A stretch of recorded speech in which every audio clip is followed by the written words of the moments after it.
Ayun. Ayun o. Oh, di ba? Parehas mo. Mongkiro pala ikaw eh. Ha? Oh? Merong isang bus na matulin. Ang bus na ito ay uubod ng tulin. Para sa akin, isa lamang itong kwentong pambata. Kwento nung maliit pa ang mga anak ko kapag pinapatulog sila sa hapon o sa gabi. Ngayon, malaki na sila, gawin natin katotohanan ang bus na matulin at gumala hanggat gusto. Kasama ang buong pamilya. Dito lang yan, sa nag-iisang pinakamasaya ang pamilya ni Dandan. Yan sinasabi ko sa'yo. Doon sinasabi ko sa'yo, nag-itim ka pa. Kailangan ko talaga, ang plano ko talaga, babalik ako hanap ako sa second ko ito binili. Hanap ako sa second doon na makulay, like blue or ano, basta hindi na talaga black. Kasi, ano eh, saka okay na siguro, marami na picture tong black na ito eh. Marami na siyang buwa, marami na siyang siguro, it's time na bili na ako ng bagong pagtaas lang naman. Hindi na ako bagong kasi, pag-hero natin.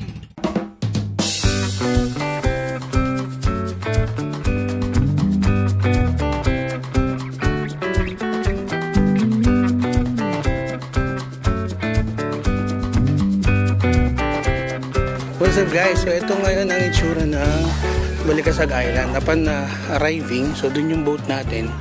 Hindi ako nakakuha ng magandang shot kasi tumawid ako sa loob ng isang loob sa pagbangka. Nasa likod tayo ng isang pambangka. So tumawid ako sa likod ng bangka. Pumasok ako para makababa. Ito na ngayon ang itsura niya. So magbabayad tayo ng tinatawag nilang environment fee.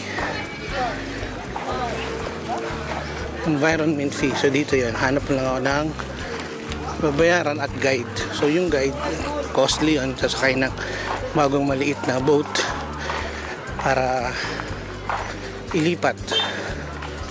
Ayan. So ito yung pinaka-standbyanan. So usually hindi naman tayo mag-standby. May mga binibenta sila dito mga souvenir. Excuse me po. Sige, sir. So yun, nag-uusap kasi kaya nag-excuse tayo. So ito yung usually natambayan niya, pero expect ko na high price itong mga dito. So yan, may mga seniors, mga hindi naligo, may mga naligo din. Pwede kang mag-abang ng pila abang sa long fins ya.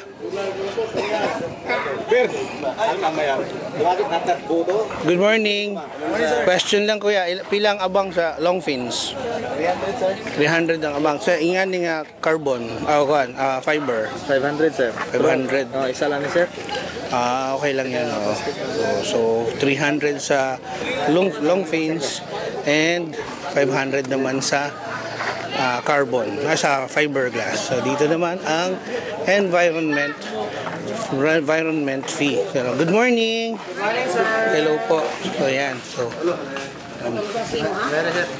good morning. So magkano po yung tatlo? Just 900.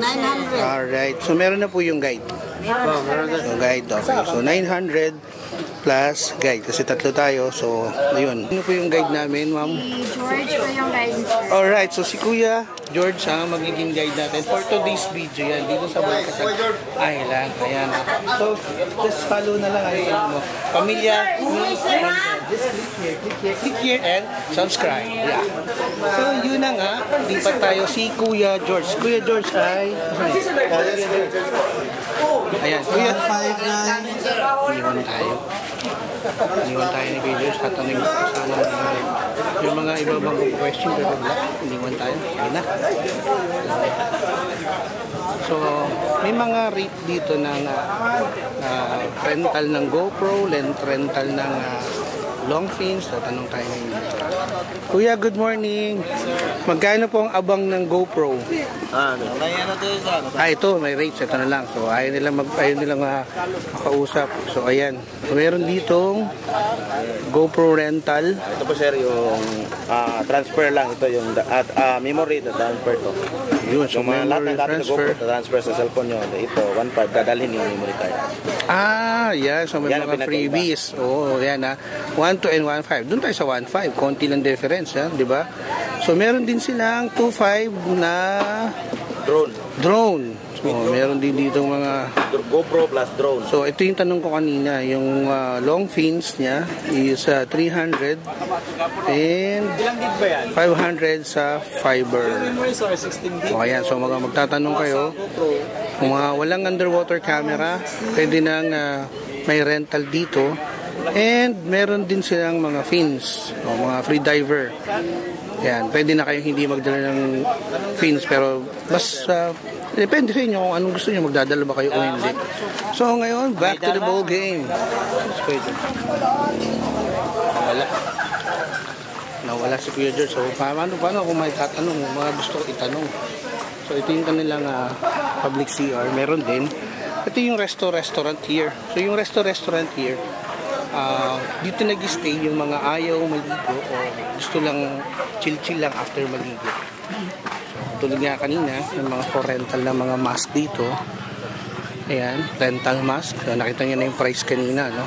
Balik na lang tayo dun sa sinasabi nila na, na starting point. Kasi kailangan talagang kumuha ng boat guide or tour guide sa isla. Kasi regulated dito sa Balikasag na pag lapit ng malaking boat, ito transfer sa maliit na boat. So yung maliit na boat, yun yung mag-guide sa mga different spot na